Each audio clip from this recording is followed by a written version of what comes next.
우리의 능력이 되시는 하나님을 향하여 기쁘게 노래하며 야곱의 하나님을 향하여 즐거이 소리칠지어다. 시를 읊으며 소고를 치고 아름다운 수금의 비파를 아우를지어다. 초하루와 보름과 우리의 명절의 나팔을 불지어다. 이는 이스라엘의 율례요 야곱의 하나님의 규례로다. 아멘.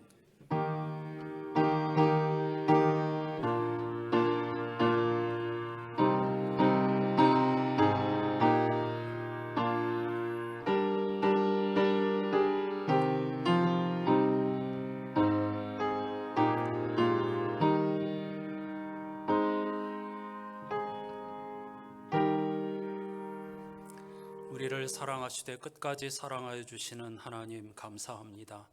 더도 말고 덜도 말고 한과 이만 같아라라는 덕담을 건네는 마음 풍성해지는 한과의 명절을 맞이하였지만 우리들의 마음은 여러 가지 이유로 그저 편안하고 즐거울 수는 없게 되었습니다. 그런 가운데서도 오늘 귀한 주일을 맞아 하나님 앞에 나와 예배하는 것은 하나님의 선하심을 신뢰하기 때문입니다. 그리고 영광과 존귀를 받으실 분은 하나님 한 분밖에 없음을 고백하기 때문입니다. 오늘 수많은 피조물의 탄식이 온 세상 지금 한순간의 예배가 아니라 과거로부터 종말의 시간까지 하나로 이어지는 신비로운 예배를 통하여서 모든 피조물의 탄식이 그치게 하여 주시고 하나님을 향하여 소망하는 일어섬의 역사가 있게 해 주시옵소서. 특히 이 명절에 위로가 필요한 많은 분들을 주님의 따스한 품에 품어주시고 다시 일어서서 주님을 의지하며 일어나 걷고 뛰며 찬양할 수 있게 도와주시옵소서. 예수 그리스도의 이름으로 간절히 기원하옵나이다. 아멘.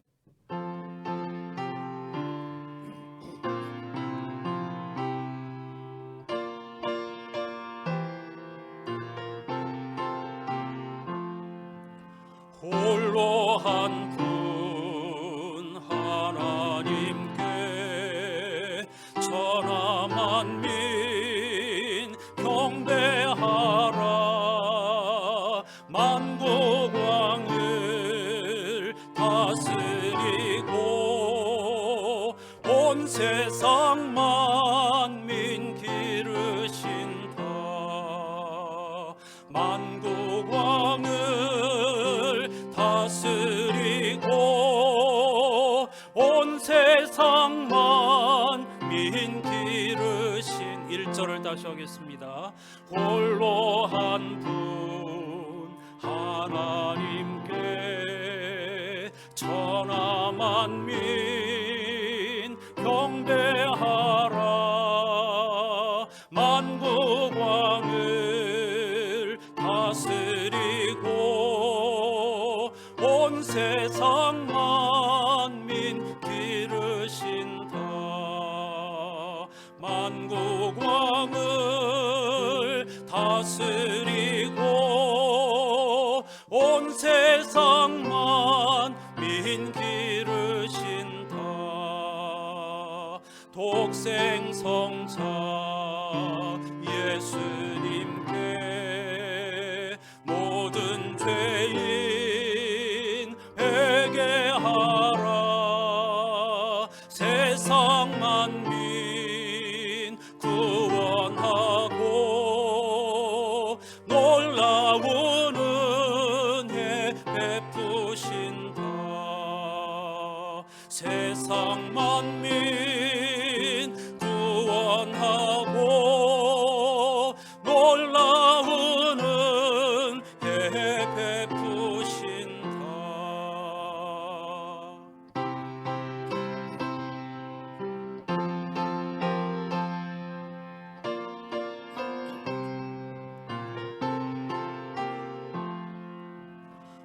보혜사 성령님께 모든 삶을 맡기어라.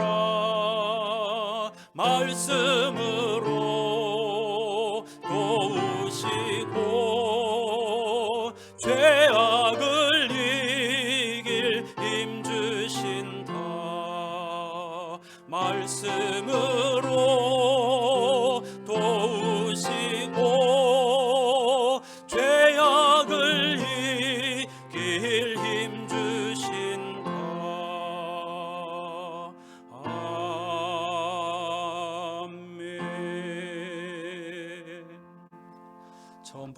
좋은 찬양입니다. 오늘 본문 디모데 전서 1장 17절에 곡을 붙인 찬송인데요. 앞으로 자주 함께 하도록 하겠습니다.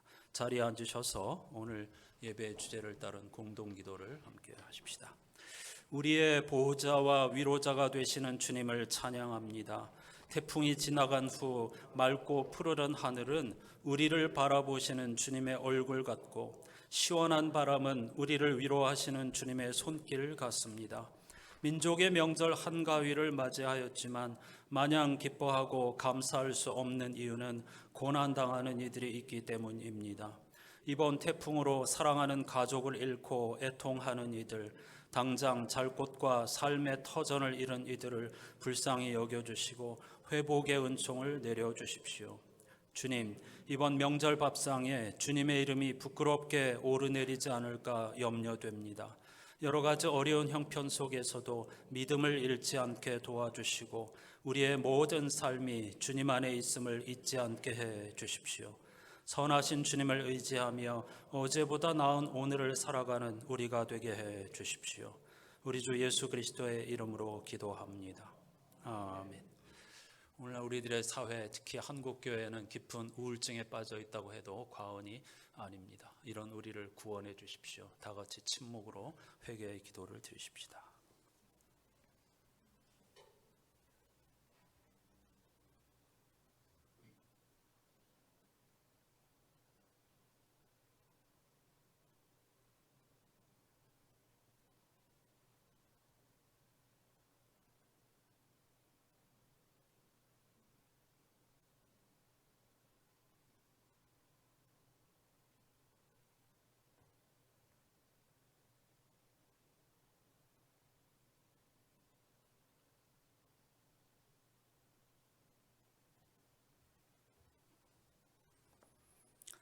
마이너스 성장과 따가운 눈총으로 깊은 우울증을 앓고 있는 우리들에게 주시는 하나님의 말씀이 여기에 있습니다.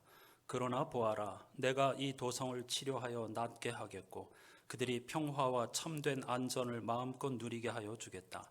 나는 그들이 나를 거역하여 저지른 그 모든 죄를 용서하여 주겠다. 아멘.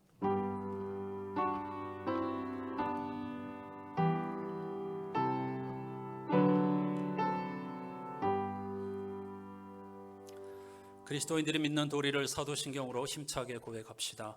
나는 전능하신 아버지 하나님 천지의 창조주를 믿습니다. 나는 그의 유일하신 아들 우리 주 예수 그리스도를 믿습니다. 그는 성령으로 잉태되어 동정녀 마리아에게서 나시고 본디오 빌라도에게 고난을 받아 십자가에 못 박혀 죽으시고 장사된 지 사흘 만에 죽은 자 가운데서 다시 살아나셨으며 하늘에 오르시어 전능하신 아버지 하나님 우편에 앉아 계시다가 거기로부터 살아있는 자와 죽은 자를 심판하러 오십니다. 나는 성령을 믿으며 거룩한 공교회와 성도의 교제와 죄를 용서받는 것과 몸의 부활과 영생을 믿습니다. 아멘. 이번 주 성서 일과표에 포함된 시편 14편 말씀을 교독합니다. 어리석은 자들 제 속으로 하느님이 어디 있느냐 말들 하면서 썩은 일 추한 일에 모두 빠져서 착한 일 하는 사람 하나 없구나. 나의 하늘에서 세상 두고 보시며 혹시나 슬기로운 사람 있는지 하느님 찾는 자 혹시라도 있는지 이리저리 두루 살피시고 모두들 딴 길 찾아 벗어나서 한결같이 썩은 일에 마음 모두어 착한 일 하는 사람 하나 없구나. 착한 일 하는 사람 하나 없구나. 언제나 깨달으랴 저 악한데 썩먹듯 나의 백성 집어삼키고 야훼는 부르지도 않는구나. 하느님께서 옳게 사는 사람들과 함께 계시니 저자들은 겁에 질려 소스라치리라. 비천한 자들 생각을 너희가 비웃지만 야훼께서 그들을 감싸주시리라. 함께하죠. 바라옵나니 이스라엘의 구원이 시온에서 오기를 잡혀간 당신 백성을 야훼께서 데려오실 때에 야곱은 즐거워하고 이스라엘은 기뻐하리라. 아멘. 오늘 이 시편 14편은 공동 번역 개정이 더 좋은 번역이어서 이 번역을 선택하였습니다. 한가위 명절을 맞아서 날마다 주님을 의지하는 우리 가정, 우리 교회 되기를 갈망하는 마음으로 찬양하십시다.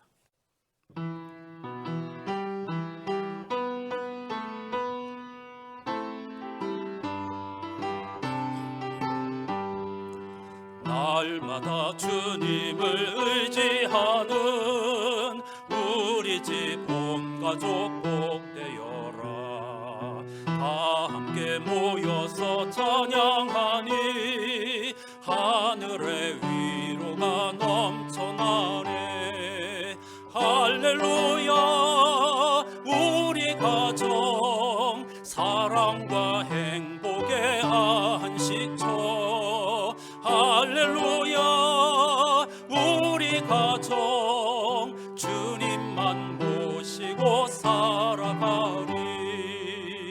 아버지 어머니 사랑하고 형제와 자매들 우애하니 세상의 풍파가 밀려와도 주 사랑 안에서 두려움없네. 할렐루야.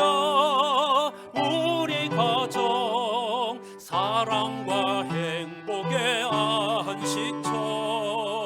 할렐루야. 우리 가정 주님만 모시고 살아가리.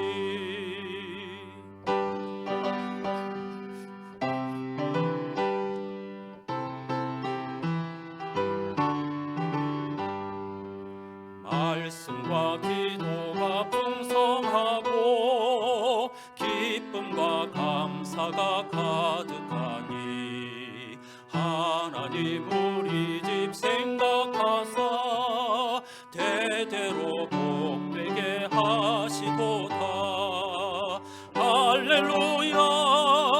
우리 가정 사랑과 행복의 안식처. 할렐루야. 우리 가정 주님만 모시고 살아가. 우리 교회 할렐루야. 우리 교회 사랑과 행복의 안식처. 할렐루야. 우리 교회 주님만 모시고 살아가. 다시 한번 우리 교회 할렐루야. 우리 교회 사랑과 행복의 안식처. 할렐루야. 우리 교회 주님만 모시고 살아가리. 할렐루야. 찬송 그대로 이런 우리 교회가 되기를 주님의 이름으로 축복합니다.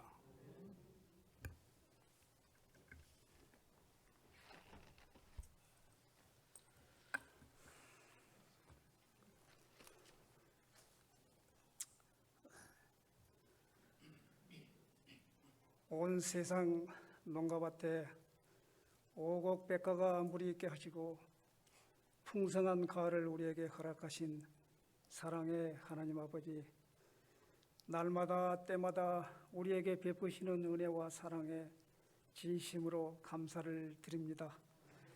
이 시간도 주님의 사랑을 기억하며 오직 주님께만 영광을 돌리는 아름답고 진실된 예배가 되도록 저희들을 인도하여 주시옵소서. 교회의 모든 성도들이 함께 주님을 찬양하게 하시며 주님을 향한 믿음이 날마다 잘 자라나도록 우리 모두를 인도하셔서 이 세상에서도 승리할 수 있도록 은혜를 베풀어 주시옵소서. 사랑의 하나님 아버지, 민족의 고유 명절인 추석 명절을 허락하신 것을 다시 한번 감사를 드립니다. 1년 농사의 처음 열매를 거두어 늘 감사하게 하시고 온 가족이 함께 모여 풍요로운 한가위를 나누게 하시는 주님께 어찌 감사하지 않을 수가 있겠습니까? 사랑하시는 주님, 이 가을의 풍성함과 한가위의 넉넉함이 언제나 우리 모두에게 함께하기를 원합니다. 주님께서 시절을 쫓아 이른 비와 따뜻한 햇빛을 주시고 결실할 수 있는 환경들을 허락하시어 기쁨으로 단을 거두게 하시니 감사를 드립니다. 또한 한가위를 통해 고향에 계신 부모님을 만나 뵙고 돌아가고 돌아올 모든 성도들을 안전하게 지켜주시옵소서. 가족의 정을 훈훈히 나눌 수 있는 시간이 되게 하시고 기쁜 소식들을 나눈 감격에 돌아가고 돌아오도록 인도하여 주시옵소서. 또한 고향에 계신 어르신들의 건강도 지켜주시고 믿음 안에서 날마다 승리하게 하여 주시옵소서. 사랑하시는 주님, 한가위의 끝자락입니다.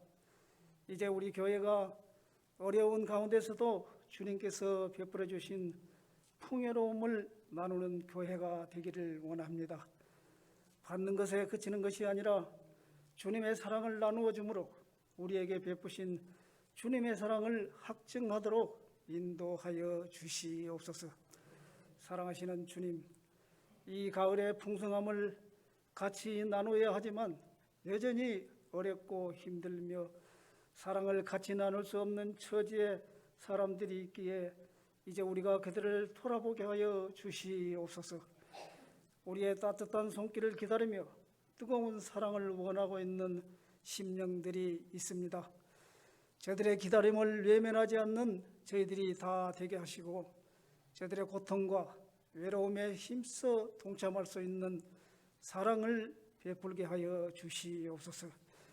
특히나 이번 흰남노 태풍으로 인해 많은 인명을 앗아감은 물론 아직도 전쟁으로 인해 또한 지진으로 인해 하루아침에 가족과 삶의 터전마저 잃어버리고 수없이 많은 고통을 당하고 있는 주님의 백성들을 외면하지 마시고 저들에게 새 힘과 새 능력을 주셔서 하루속히 이 고통으로부터 벗어날 수 있도록 주님의 한량없는 은혜를 베풀어 주시옵소서. 끝으로 성도들의 모든 가정에도 함께 하사 늘 충만한 은혜로 채워 주시옵소서.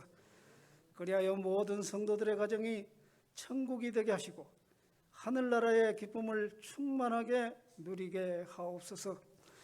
아버지, 예배를 돕는 많은 손길들을 축복하시고 우리 가운데 친히 임재하여 주시옵소서. 이 시간도 말씀을 전하시는 목사님께 성령으로 충만하게 도우시며 승리하게 하여 주시옵소서. 늘 우리의 감사의 제목이 되시는 예수 그리스도의 이름으로 간절히 기도드리옵나이다. 아멘.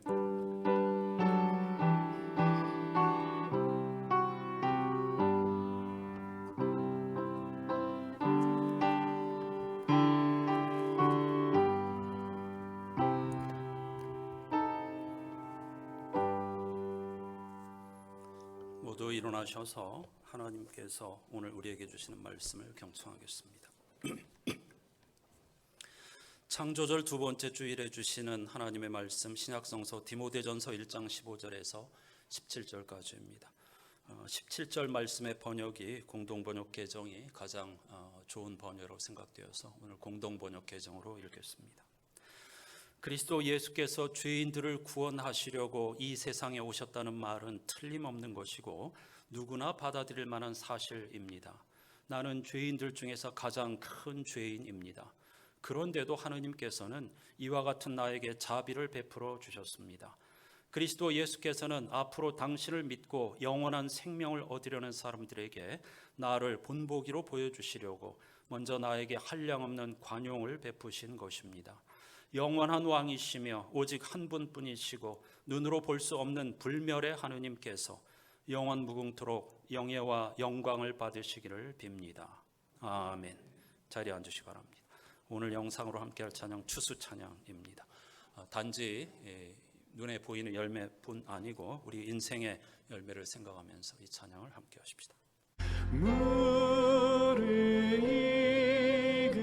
저곡식은 낯을 기다리는데 때가 지나가기 전에 어서 주수하 무르익은 저곡식은 무르익은 저곡식은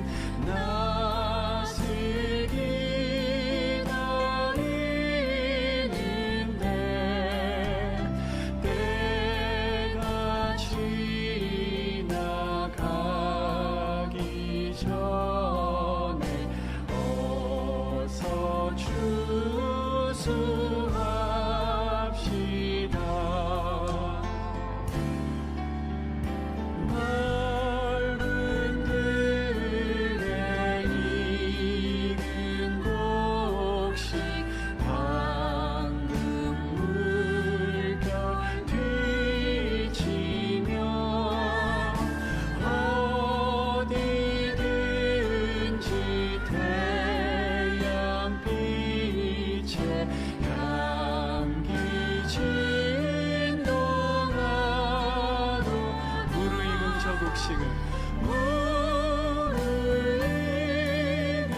저곡식은 낯을 기다리는데 때가 지나가기 전에 어서 추수할 것 많은 때에 추수할 것 많은 때에 일꾼 매우 적으니 열심히 일꾼을 주여 보내주 무르익은 저곡식은 무르익은 저곡식은 낯을 기다리는데 때가 지나가기 전에 어서 추수합시다. 먼 동틀 때 일어나서 일찍 들에 나가 황혼 때가 되기까지 주수하게 하소서. 아멘. 무르익은 저곡식은 낯을 기다리는데 때가 지나가기 전에 어서 추수합시다.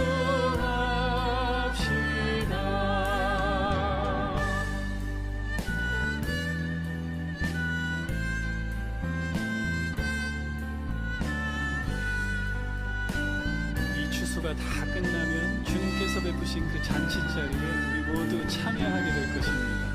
그 소망을 가지고 믿음으로 그 4절 찬양합니다. 거둬들인 모든 알고 천국 창고들인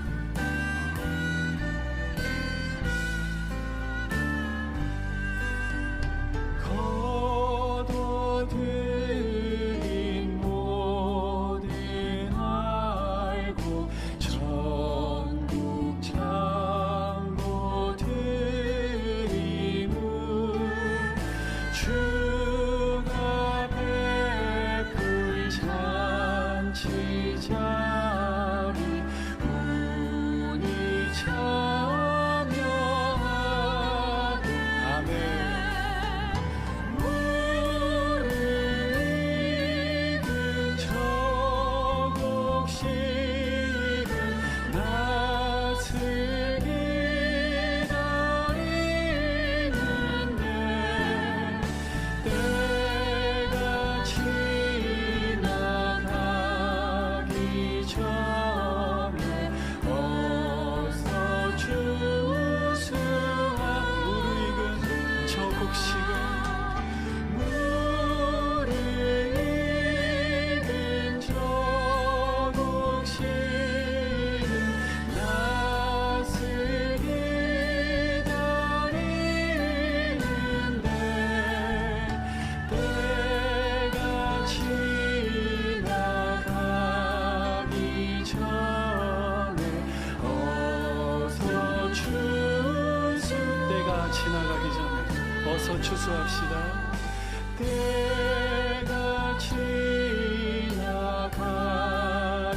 전에 어서 추수합시다.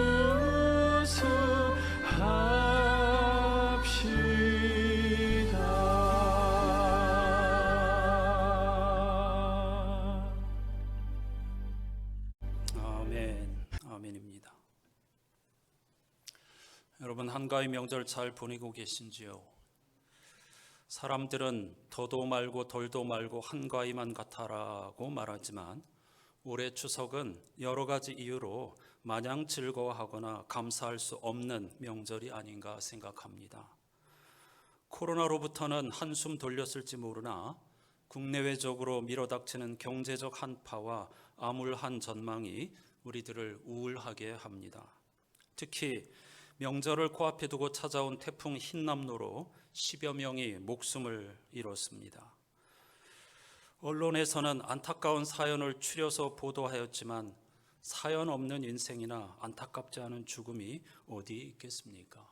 한 생명이 천하보다 귀하다고 하였는데 이것이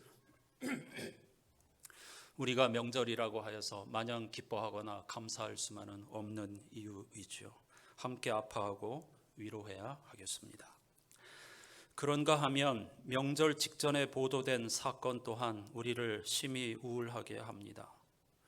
전광훈 씨가 대표로 있는 서울의 한 종교단체가 지역 재개발 조합의 합법적인 요구에 버티기로 일관하다가 500억 원 이상의 보상금을 받아냈다고 합니다.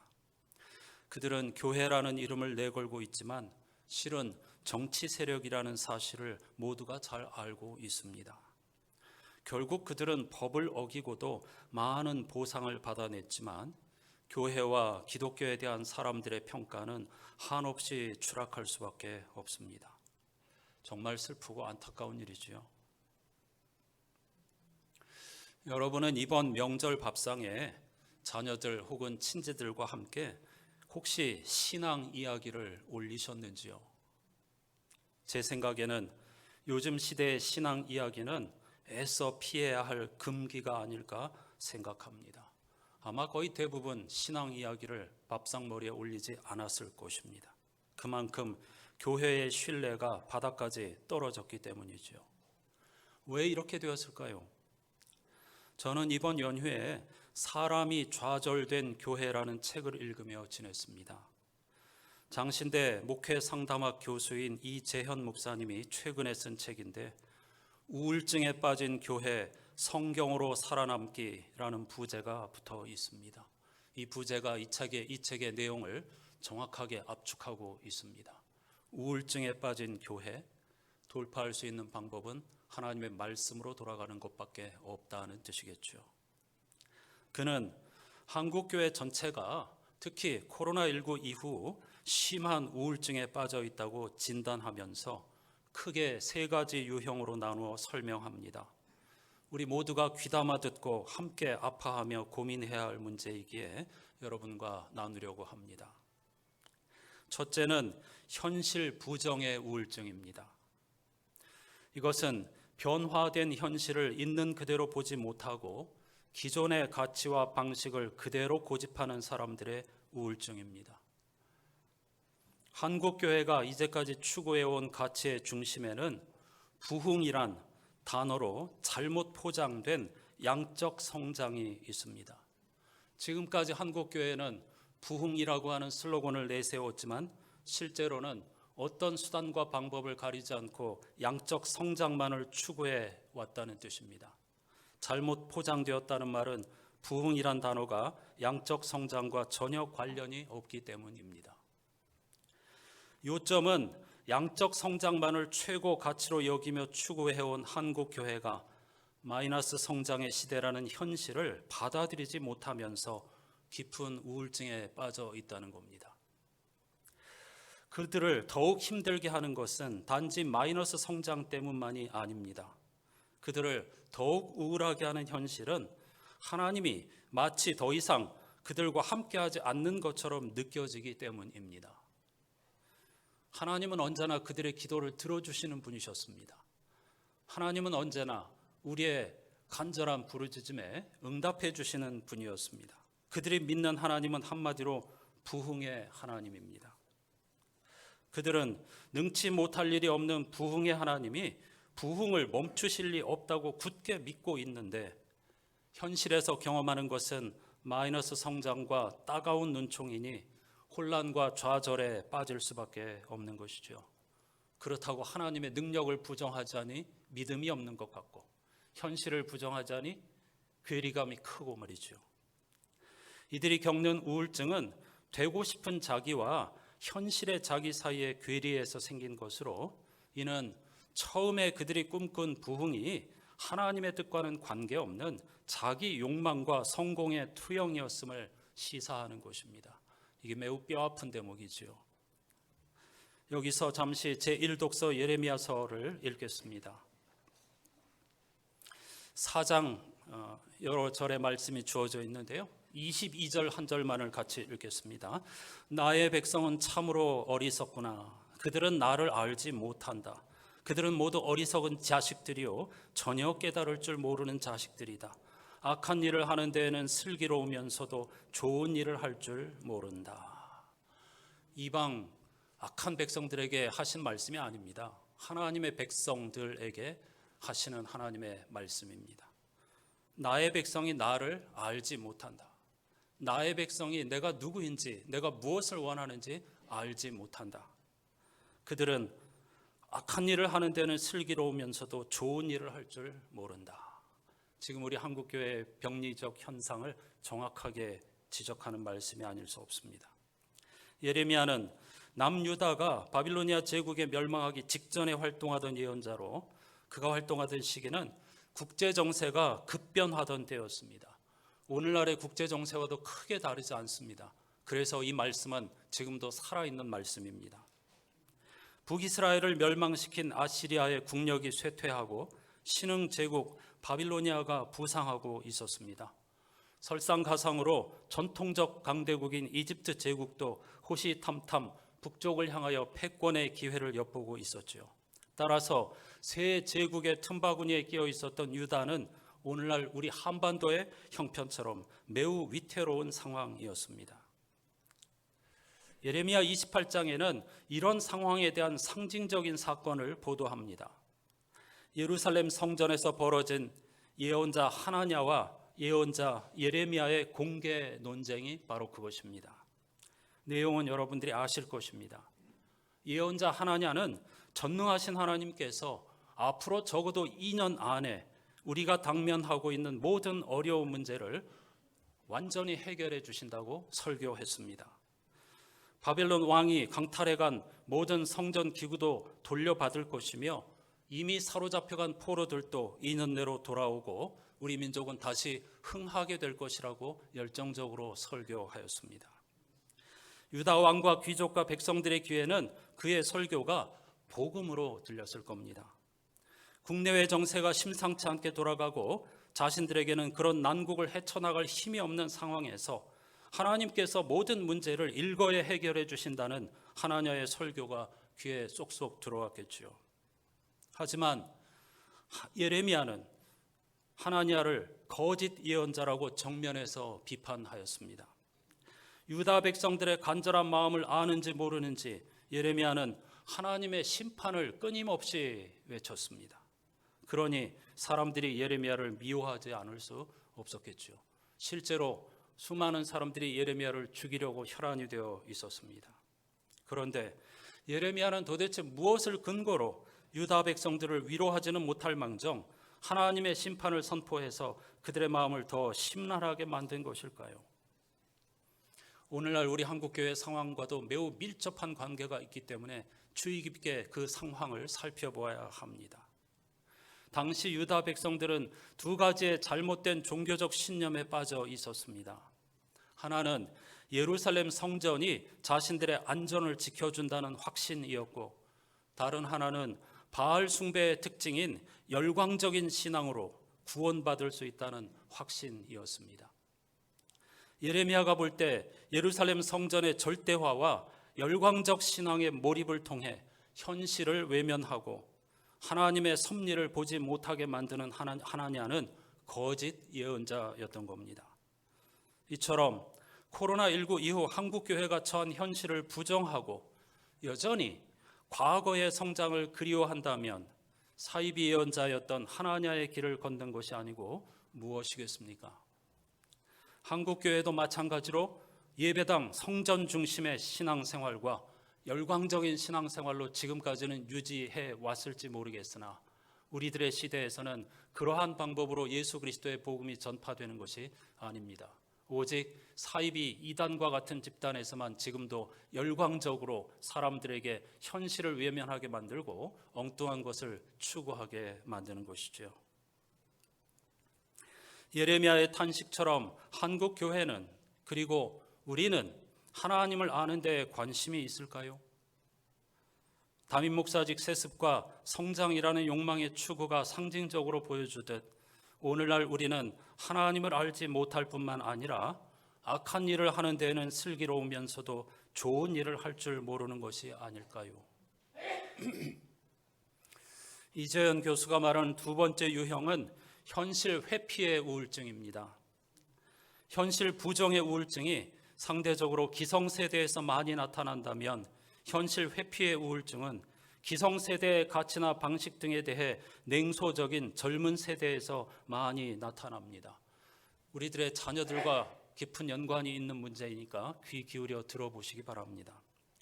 특히 예수는 믿지만 교회는 안 나가는 이른바 가나안 성도들 가운데에 현실 회피적 우울증이 가진 특징이 많이 발견된다고 합니다.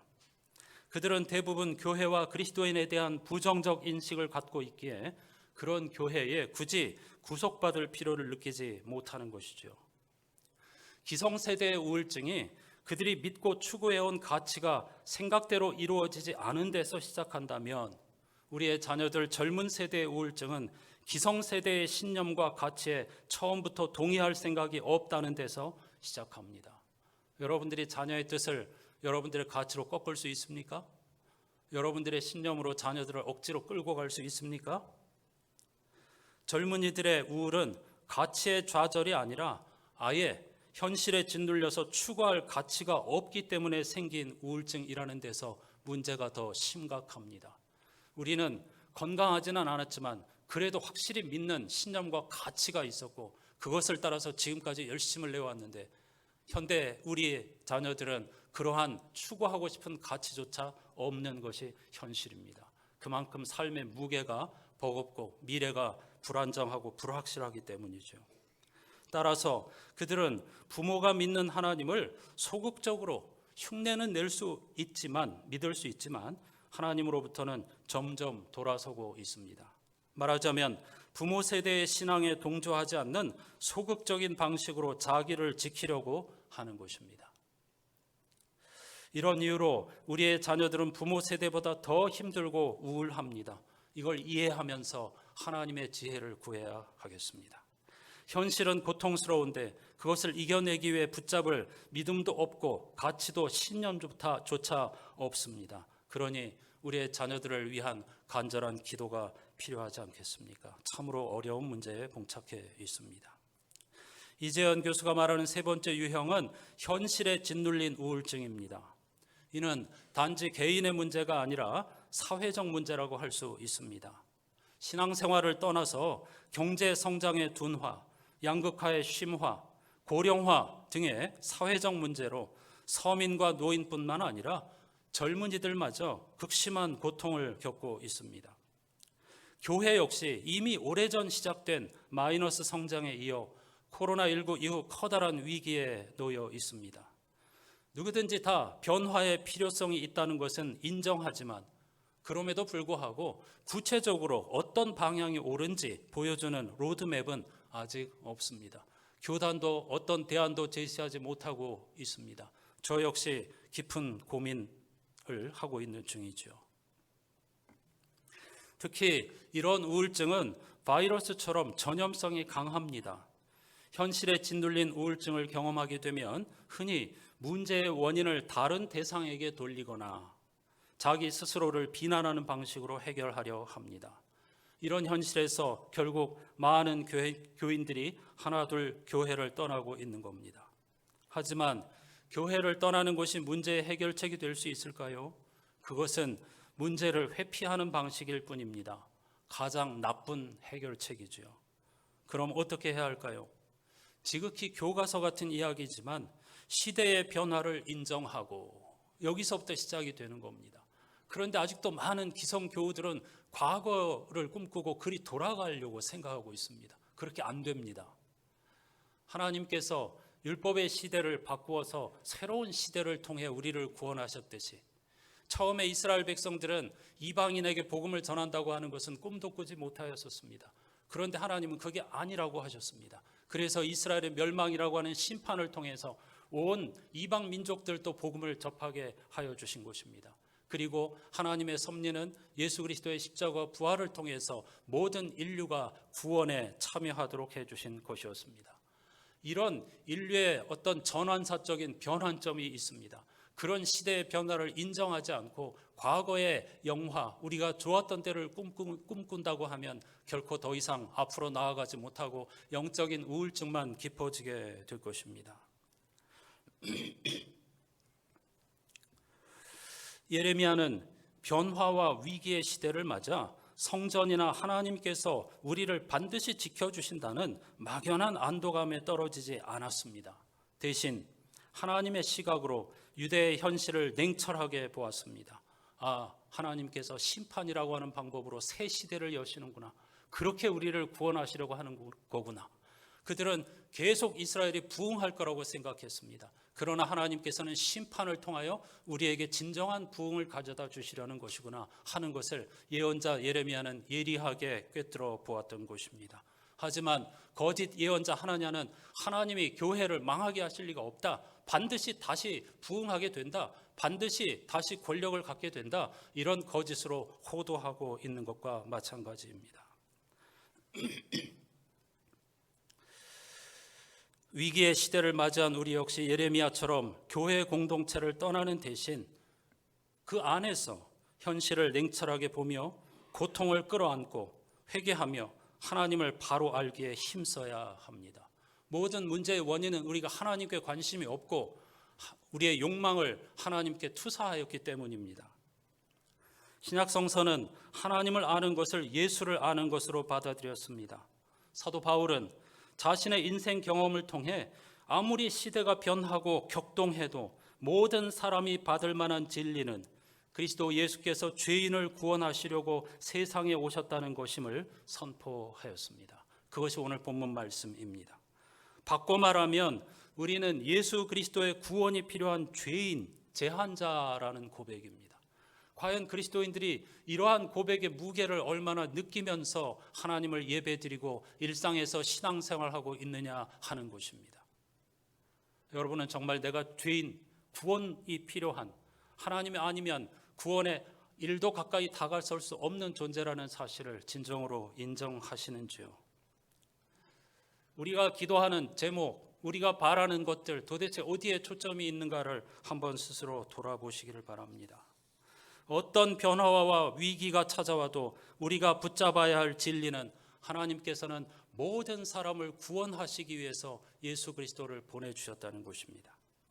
그런 면에서 나는 죄인의 우두머리라는 바울의 고백은 참으로 깊고 놀라운 선언이 아닐 수 없습니다. 여러분, 사실은 아무도 바울을 죄인의 우두머리, 아니 죄인이라고도 생각하지 않았습니다. 바울도 스스로를 자랑한 적도 있잖아요. 따라서 바울은 결코 그의 고백처럼 부도덕하거나 파렴치하거나 비양심적인 사람이 아닙니다. 그런데도 그가 자신을 죄인의 우두머리라고 표현한 이유는 그가 예수님의 십자가 부활 안에서 어떤 놀라운 구원을 경험하였기 때문입니다. 절대적인 생명을 경험하였다는 뜻입니다. 절대적인 생명 앞에서는 그 어떤 것도 온전할 수 없습니다. 비유적으로 말하면 태양빛 앞에서는 손전등의 밝기가 아무런 의미가 없는 것과 같습니다. 아무리 성능이 좋은 손전등을 최신식 손전등을 가지고 비춘다 하더라도 태양 앞에 서게 되면 손전등의 입장에서는 나는 죄인의 우두머리입니다 라고 고백할 수밖에 없는 것과 같은 이치이죠. 따라서 나는 죄인의 우두머리라고 하는 것은 그가 얼마나 예수 그리스도의 십자가와 부활의 은혜를 깊이 경험했는가 하는 역설적인 표현입니다. 바울은 이렇게 고백합니다. 마지막 17절을 다시 한번 읽어보겠습니다. 제 2독서입니다. 디모데전서 1장. 자신이 죄인의 우두머리라는 사실을 깨달은 바울의 고백을 같이 읽어보십시다. 17절입니다. 영원한 왕이시며 오직 한 분뿐이시고 눈으로 볼 수 없는 불멸의 하느님께서 영원 무궁토록 영예와 영광을 받으시기를 빕니다. 아멘. 바울은 여기서 하나님을 영원한 왕이라고 표현합니다. 왕이라는 표현은 물론 은유입니다. 당시 사람들에게 왕은 생사 여탈권을 행사할 수 있는 신적인 존재였죠. 하지만 세상의 왕은 누구나 죽습니다. 아무리 이집트의 파라오처럼 미라를 남겨도 그가 영생하는 것은 결코 아닙니다. 하나님이 영원한 왕이라는 말은 하나님만이 우리에게 참된 생명을 주신다는 뜻입니다. 하나님이 홀로 한 분이라는 말은 인간을 포함한 이 세상의 만물은 개체이고 부분이지만 하나님은 전체라는 뜻입니다. 어렵지만 매우 중요한 신앙 고백입니다. 하나님이 한 분, 홀로 한 분이라는 뜻은 하나님만이 전체이시라는 뜻입니다. 비유적으로 무한에 가까운 퍼즐판에 각각의 퍼즐 조각은 인간과 만물이고 그 전체가 하나님이라는 말입니다. 각각의 퍼즐 조각은 약간씩 모양과 색깔이 다르지만 거의 비슷하고 전체는 그 퍼즐 조각들과는 완전히 구별됩니다. 퍼즐 전체는 예를 들어서 한반도 모양일 수도 있고 안산교회 예배당 모양일 수도 있습니다. 퍼즐 조각은 여러 개이지만 전체적으로 보이는 한반도 모양이나 안산교회 예배당의 모양은 홀로 하나입니다. 퍼즐 조각은 전체 그림의 모양을 알지 못합니다. 다만 자신이 그 전체 그림에 속해 있다는 사실만을 인식할 뿐입니다. 이것이 홀로 한 분이신 하나님께 영광과 존귀를 돌려드리는 이유입니다. 사도 바울은 그래서 영원 무궁토록 영예와 영광을 하나님만 받으시기를 바랍니다 라고 찬양하였습니다. 오늘 우리가 드리는 예배도 이 찬송과 같습니다. 이 고백에 뿌리를 두고 있는 것이죠. 하나님께 존귀와 영광, 이게 실제로 무슨 뜻일까요? 영원하지 않은 세상의 권력자, 물질을 섬기지 않고 죽어야 할 대상을 섬기지 않고 보이는 것을 절대화하지 않고 부분적인 것에 목을 매지 않는 삶을 의미합니다. 한편으로는 세상 일이 아무리 어려워도 절망하지 않고 다른 한편으로 아무리 잘 풀려도 교만하지 않을 뿐만 아니라 지나치게 즐거워하지도 않는 태도를 의미합니다. 세상 일에 무관심하다는 말이 아니라 세상 일이 어떻게 전개되어도 하나님 안에서 생명과 평화를 누릴 수 있으며 또한 누리겠다는 신앙 고백의 다름 아닙니다. 그게 바로 어떤 상황에서도 하나님께 존귀와 영광을 돌리는 삶의 태도입니다. 사랑하는 여러분, 저를 포함한 우리 한국 교회 공동체 전체가 심각한 우울증에 시달리고 있습니다. 소망은 이재은 교수의 결론대로 하나님의 말씀으로 돌아가는 것밖에 없습니다. 그것을 예레미야 선지자는 하나님을 아는 것이라고 했습니다. 하나님의 백성이라는 사람들이 하나님을 아는 데에는 관심 없고 오직 물질적인 축복과 성장과 그리고 출세에만 관심을 가진다고 하면 이름은 하나님의 백성이나 하나님을 전혀 알지 못하는 백성일 것이고 점점 더 이 세상으로부터 소외될 수밖에 없을 것입니다. 하나님께서 우리를 환대해 주셨듯이 사도 바울과 같은 죄인의 우두머리 예외 없이 다 그런 존재인 우리를 예수 그리스도 안에서 환대해 주셨듯이 세상에서 우리 교회가 살아남는 방법이 한 가지 있다면 우리가 차별의식과 잘못된 신앙을 벗어나서 모든 세상 사람들을 품고 환대하는 것입니다.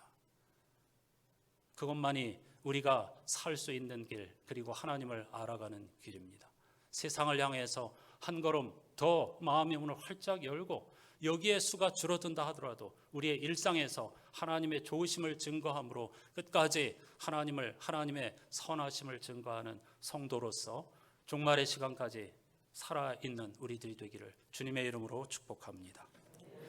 무엇도 막을 수 없는 것이 바로 하나님의 사랑입니다. 하늘을 두루마리 삼고 바다를 먹물 삼아도 다 기록할 수 없는 하나님의 사랑을 함께 찬양하십시다.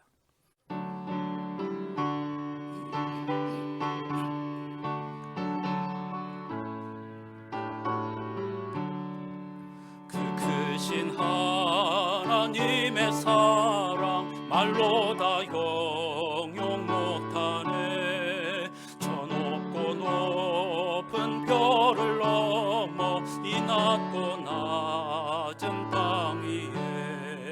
죄범한 영혼 구하려 그 아들 보내사 화목제물 삼으시고 죄 용서하셨네. 하나님 크신 사랑은 증량다 못하네. 영원히 변치 않는 사랑 성도여 찬양하세.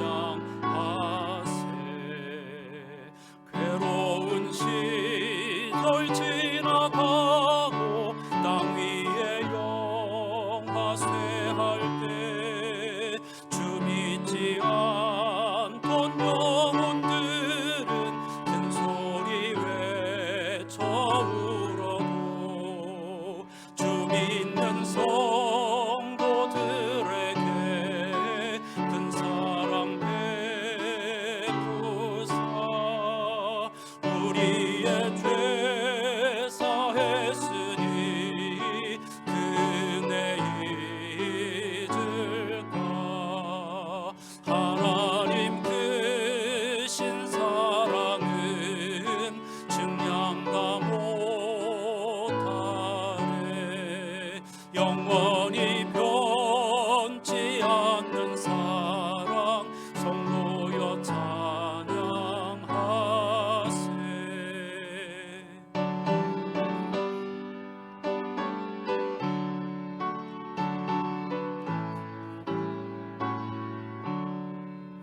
하늘을 두루마리 삼고 바다를 먹물 삼아도 한없는 하나님의 사랑 다 기록할 수 없겠네. 하나님의 크신 사랑 그 어찌 닿았을까. 저 하늘 높이 쌓아도 채우지 못하리. 하나님 크신 사랑은 증량다 못하네. 영원히 변치 않는 사랑 성도여 찬양하세. 할렐루야. 세상은 변하게 마련입니다. 그건 지극히 당연한 이치이죠. 하지만 영원히 변치 않는 것은 오직 한 가지입니다. 그건 우리를 향하신 하나님의 사랑입니다. 우리가 어떤 어려움, 어떤 시대의 변곡점을 만난다 하더라도 두려워할 필요가 없는 것은 하나님이 우리를 사랑하시고 그리고 궁극적인 생명과 구원의 완성을 향하여 지금도 일하고 계신다는 사실입니다. 가나안 성도라고 하여서 하나님으로부터 배제된 사람들입니까? 전혀 그렇지 않습니다. 그런 생각으로부터 빨리 벗어나야 합니다. 하나님은 만물을 새롭게 하시는 분이시고 어떤 변화 속에서도 우리를 구원하시는 분이십니다.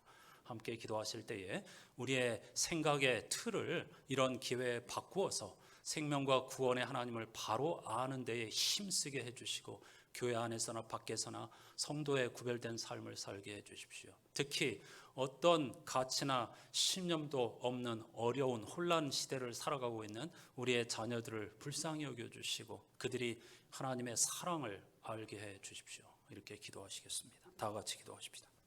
하나님 아버지 감사합니다. 민족의 명절이지만 우리가 마음껏 기뻐하거나 감사할 수 없는 이유는 여러 가지 어려운 시대의 현상 때문입니다. 그럼에도 불구하고 오늘 우리는 하나님을 예배합니다. 그것은 하나님이 선하신 분이시며 하나님이 우리를 사랑하시며 하나님이 우리에게 생명과 구원을 주시는 분이심을 믿기 때문입니다.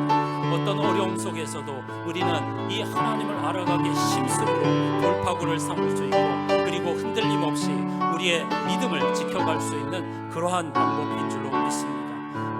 마이너스 성장과 그리고 세상의 손가락질과 비난으로 인하여서 한없는 우울증에 집단적으로 빠져들어 있는 우리 한국교회를 하나님이여 긍휼히 여겨주시옵소서.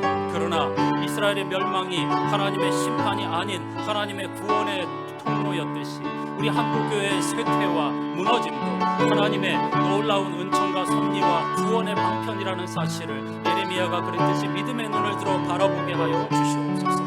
끝없이 이 현실을 부정하면서 지나간 추억만을 붙잡고 그러한 과거로 돌아가기를 원한다고 하면 결코 그러한 일들은 보지 못하게 될 것이며 하나님의 구원으로부터 점점 멀어지게 될 것입니다. 하나님, 우리가 어디에 있든지 예배당 안에 있는가 밖에 있는가가 중요한 것이 아니라 하나님을 알아가기에 힘쓰느냐 그렇지 않느냐가 중요한 것임을 알게 도와주시고, 이 세상의 욕망과 그리고 부자가 되겠다는 것, 출세하겠다는 그런 욕망을 하나님의 능력에 투사하는 어리석은 자가 되지 않게 도와주시고, 우리에게 구원과 생명을 주시는 하나님께 집중하며 그분의 사랑을 알아가기에 힘쓰는 우리들이 될 수 있도록 은혜를 베풀어 주시옵소서. 하나님, 마음이 풍요로워지고 즐거운 한가위 명절을 맞이하였지만 국내외적인 여러 가지 어려운 형편과 그리고 재난을 당한 사람들을 생각하면 함부로 기뻐하거나 즐거워하거나 감사할 수도 없는 시절입니다. 그럼에도 불구하고 우리가 이렇게 예배하는 것은 하나님은 사랑이시며 하나님은 선하신 분이시며 끝내 우리에게 생명과 구원을 주실 분이심을 믿기 때문입니다. 우리들은 죄인의 우두머리지만 그런 우리들을 구원해 주시는 하나님의 사랑을 신뢰하기 때문입니다. 오늘 시대적인 변화, 변곡점을 맞아서 집단 우울증에 걸린 한국 교회를 하나님 불쌍히 여겨 주시옵소서. 그러나 이것이 결코 절망할 문제가 아닌 것은 이스라엘의 멸망이 하나님의 구원의 통로였듯이 우리 한국 교회의 쇠퇴와 거듭남과 이런 우울감도 하나님께서 구원의 통로로 사용하여 주실 줄을 믿기 때문입니다. 하나님은 결코 우리를 버리시지 않습니다. 우리를 사랑하시되 끝까지 사랑하신다고 하였습니다. 문제는 우리가 예레미야와 같은 영적 해안을 갖지 못한다는 것입니다. 아직도 하나냐와 같은 거짓 예언자들, 사이비들의 그런 목소리에 더 충종하고 싶은 것이 우리의 심정입니다. 그러나 결코 그러한 일들은 일어날 수 없습니다. 이 시대의 변화를 통해서 우리를 구원하시는 하나님의 섭리를 보는 예레미야와 같은 영적 안목이 있게 해 주시옵소서. 그러면서 이 예배당 안에서 서로 고통을 함께 나누어지면서 하나님에게 관심을 집중하는 우리들이 되게 해 주시옵소서. 과거 한국교회가 성장이라고 하는 우상을 쫓았기 때문에 이러한 심판을 받은 것인데, 그리고 세상과 분리라고 하는 어리석음 때문에 이런 심판을 받는 것이오니 이제는 바뀐 시대를 받아들이고 인정하게 도와주시고 그 안에서 지혜로운 방법으로 하나님의 선하심과 사랑을 전하는 우리들이 되게 해 주시옵소서.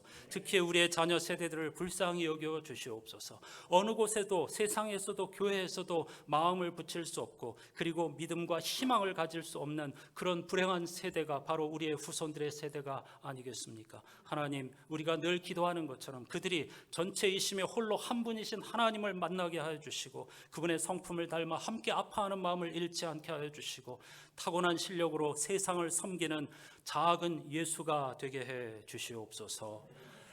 하나님의 사랑만이 우리의 희망입니다. 남은 명절 가운데서도 주님의 사랑 안에서 안식하게 도와주시고 우울 속에서도 희망을 노래하며 찬양하는 우리 아름다운 성도들이 되게 해 주시옵소서.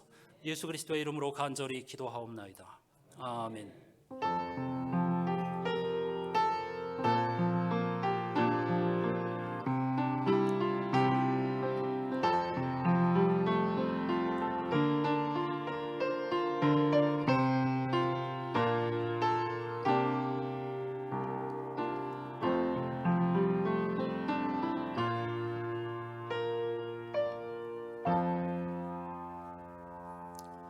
이렇게 인사하십시다. 한가위에도 주님의 은혜와 평화가 함께 하시기를.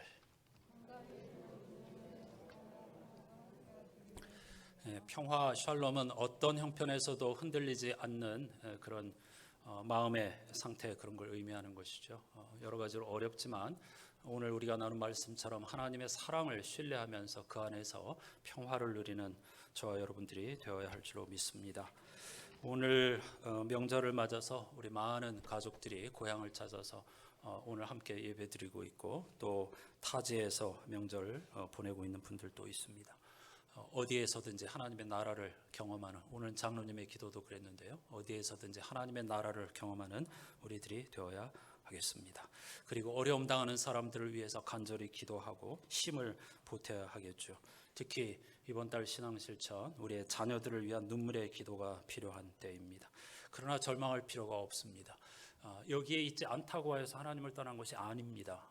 그런 그 짧은 생각에서 벗어나서 세상을 크게 보면서 우리의 믿음을 잘 지켜가야 하겠습니다. 모두 자리에서 일어나셔서 함께 찬양하십시다.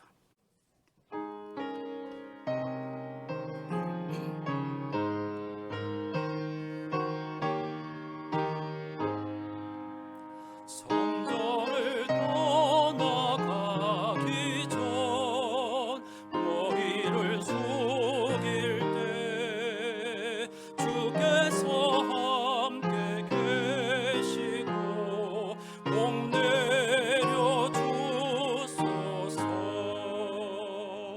집으로 돌아가는 길 주 동행하시고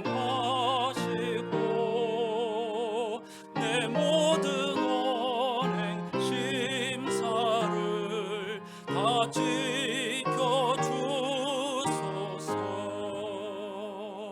거룩한 날이 다가고 저녁이 되도록 주 우리 맘에 빛되사 늘 계시옵소서.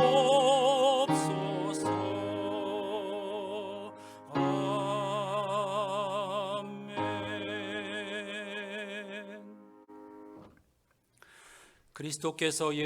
그리스도 예수께서 죄인들을 구원하시려고 이 세상에 오셨다는 말은 틀림없는 것이고 누구나 받아들일 만한 사실입니다. 나는 죄인들 중에서 가장 큰 죄인입니다. 영원한 왕이시며 오직 한 분뿐이시고 눈으로 볼 수 없는 불멸의 하느님께서 영원 무궁토록 영예와 영광을 받으시기를 빕니다. 아멘. 우리 구주 예수 그리스도의 은혜와 하나님 아버지의 사랑과 성령님의 탄식과 교제가 오늘 아픈 마음으로 이 즐거운 명절을 역설적인 상황에서 맞으면서 극심한 우울증과 같은 상황 속에서도 영원하신 한 분 하나님을 찬양하면서 예배드리고 은혜와 평화를 누리며 그 은혜와 평화를 세상 끝날까지 증거하는 사람이 되기로 다짐하는 모든 예배자들의 삶의 자리에 항상 함께하여 주시옵기를 간절히 축원하옵나이다. 아멘.